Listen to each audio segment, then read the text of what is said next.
गौतम, जा अपनी जोरू को बोल, अभी थोड़ी देर में तैयार होकर नीचे आ जाना। वैसे भी सारे मेहमान आ चुके हैं। जी माँ। अरे गौतम की माँ, कब मिला रही हो अपनी बहू? मैंने तो उसकी सुंदरता के बड़े चर्चे सुने हैं। आज हम भी तो देखे कितनी सुंदर है। वैसे मेरी बहू से तो कम ही होगी।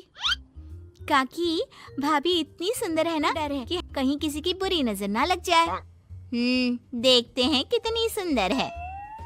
अरे अब चुप कर और देख अपनी भाभी को, तैयार हुई या नहीं। अरे लो, भाभी आ गई। अरे सुंदर है, इसके चेहरे पे तो चांद सी चमक है। सुन रिमझिम, क्या नाम है तेरी भाभी का? सही पहचाना आपने, चांदनी है मेरी भाभी का नाम। क्या हुआ, मुंह से बाहर शब्द नहीं निकल रहे? यह चांदनी भाभी की चांद सी सुंदरता ने आपका मुंह बंद करवा दिया।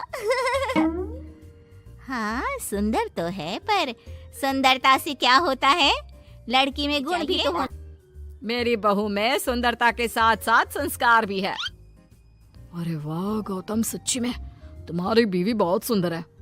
हाँ, एकदम चांद जैसी अलग चमक रही है तुम्हारी बीवी इस पूरी पार्टी में। बात तो तुम एकदम सही कह रहे हो। इस भीड़ में भी सबसे अलग चमक रही है मेरी चांदनी। आज इस पार्टी में तुम्हारी बीवी की सुंदरता ने 4 चांद लगा दिया है। कुछ दिनों बाद जब गौतम की माँ आस पड़ोस की औरतों से होती है। माँ जी, मेरी माँ की तबीयत थोड़ी खराब है, आप इजाजत दो तो क्या मैं और गौतम एक बार वहाँ हो आए? हाँ हाँ बहू, ठीक है। जब शाम को गौतम काम से आ जाए तो अपने मायके हो आना। ये क्या उसने बोला और तुमने जान? हाँ, अभी उसने बताया तो सही, उसकी माँ की तबीयत खराब है। लेकिन तुमने जाने क्यों दिया? तुम्हें मना कर देना चाहिए था। लेकिन क्यों? अरे तुम्हारी बहू को अभी शादी किए थोड़े ही दिन हुए हैं और वो अपने मायके जा रही है। अरे घूमने थोड़ी ना जा रही है, अपनी माँ को देखने जा रही है। अरे कुछ नहीं जानती, बहुत भोली हो। ये बहुएं बस बहाने बनाती हैं अपने मायके जाने के लिए। मैं तो कहती हूँ तुम अपनी बहू पे थोड़ा ध्यान दो। एक तो तुम्हारी बहू रूप की सुंदर है, कहीं तुम्हारे बेटे को बहला फुसला ना दे। अरे लेकिन वो ऐसा, और वैसी भी वो ऐसी नहीं है, वो मेरा बहुत ध्यान रखती है। तुम ना आजकल के बच्चों को नहीं जानती। शुरू शुरू में ये सास की सेवा करना, परिवार का ख्याल रखना बहुत अच्छे से जानती है और पीठ पीछे अपने परिवार से अलग होने की सलाह देती रहती है। क्यों बहनों, क्या मैं गलत कह रही हूँ? हाँ वैसे बात तो सही है आपकी। और पता है, मेरी बहन की बेटी की शादी को अभी 1 महीना भी नहीं हुआ और उसका बेटा अपनी बीवी की हर बात मानता है और तो और अपनी माँ से लड़ता भी है। पूरा का पूरा अपनी जोरू का गुलाम बन गया है। तुम्हारी बहू वैसे भी इतनी सुंदर है, ऊपर से पढ़ी लिखी भी है। और आजकल की पढ़ी लिखी लड़कियां अपने पति को अच्छी बातों में फंसाकर अपना काम निकलवाना जानती है। हाँ अरे हाँ, पर मेरी बहू चांदनी समझदार है। हाँ यही तो बात है, तुम किसी के चेहरे पे देखकर उसके दिमाग में क्या चल रहा है वो थोड़ी ना बता सकती हो। हाँ, अपनी बहू के चांद से सुंदर चेहरे को देखकर धोखा मत खा जाना। अरे जरूरी थोड़ी ना है जो इंसान चेहरे से सुंदर हो वो मन से भी सुंदर हो, क्योंकि चांद पे भी तो दाग होते हैं। थोड़ी देर बाद सभी अपने अपने घर चले जाते हैं। शाम को चांदनी और गौतम घर आते हैं। और बहू, माँ को देखाई?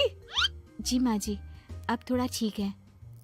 बहू, अब तुम्हारा घूमना फिरना हो गया हो तो घर के कामों में मेरा हाथ बटाओ। जी माँ जी। मेरा ये घुटनों का दर्द कभी भी शुरू हो जाता है। बहू, लगता है आज सारा काम तुझी को करना होगा। कोई बात नहीं माँ जी, काम ही तो है, काम तो होता रहेगा। आप पहले अपना। ठीक है, अब तू इतना बोल ही रही है तो मैं अपने कमरे में आराम करने जा रही हूँ। अगले दिन सुबह जब गौतम ऑफिस के लिए निकल रहा होता है। माँ, अब कैसा है तुम्हारे घुटनों का दर्द? ज्यादा तो नहीं हो रहा? नहीं तो शाम को चांदनी आपको डॉक्टर के पास दिखाएगी। तुझे किसने बताया? तूने इतनी जल्दी तेरे पास मेरी चुगली भी कर दी? माँ, चुगली नहीं, उसे आपकी चिंता है इसलिए उसने मुझे बताया। उसे डर था कहीं आपका दर्द बढ़ ना जाए।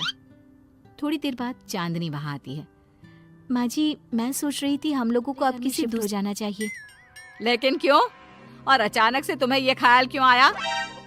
वो माँ जी, मेरी एक सहेली अपना घर बेच रही है और उसका घर गौतम के ऑफिस के पास पड़ता है।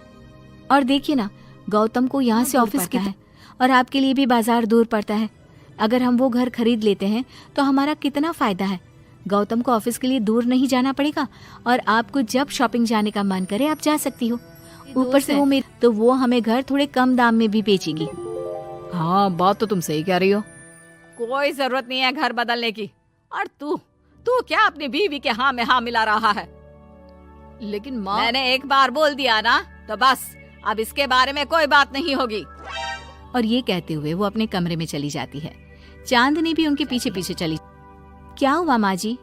मैं कुछ दिनों से देख रही हूँ आप कुछ अजीब सा बर्ताव कर रही हैं। क्या अजीब सा? ऐसा ही तो करती हूँ। अगर तू मुझसे घर के बारे में बात करने आई है तो पहले ही बिल्कुल नहीं। नहीं माँ जी, घर के बारे में बात करने नहीं आई। माँ जी, मुझसे कोई गलती हो गई है क्या? अगर कोई गलती की है तो बात कीजिए, पर माँ जी ऐसा व्यवहार मत कीजिए। मैं बिल्कुल बुरा नहीं मानूंगी। और अगर आप अभी बताना नहीं चाहती तो आपका जब मन करे बता देना। मैं बस इतना ही कहने आई थी। कहीं मैं आस पड़ोस की औरतों की बातों में आके अपनी बहू के साथ गलत तो नहीं कर रही? और वैसे भी वो सही तो बोल रही। उसने मेरे और गौतम के बारे में ही तो सोचा। वो हमारे बारे में इतना सोच रही है और मैं दूसरों की बातों में आकर उस पर शक कर रही हूँ। कुछ दिनों बाद काकी गौतम के घर गौतम की माँ से मिलने आती है। और गौतम की माँ कैसी हो? मैंने सुना तुम घर बदल रही हो। हाँ, वो वहाँ से गौतम का ऑफिस पास पड़, वहाँ की तरफ ज्यादा सुविधाएं भी है। लेकिन इतनी जल्दी तुमने घर कैसे ढूंढा? किसने बताया? मुझे भी बताओ, मुझे भी अपना घर बदलना था। ये चांद, उसी ने घर ढूंढा। देखा, मैंने कहा था ना, इसने अभी से अलग घर ढूंढना भी शुरू कर दिया। देखो, इसमें मेरी है। और तुम क्या मेरी बहू की जासूसी करने यहाँ आती हो या मेरा हाल चाल पूछने? मैं तो बस। और एक बात मेरी ध्यान से सुन लो, मेरी है, उसका मन भी उसी की तरह सुंदर है।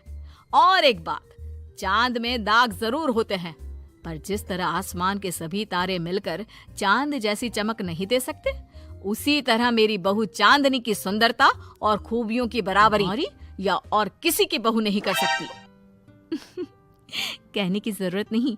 काकी कोई भी जवाब दिए बिना चुपचाप वहां से उठकर चली जाती है।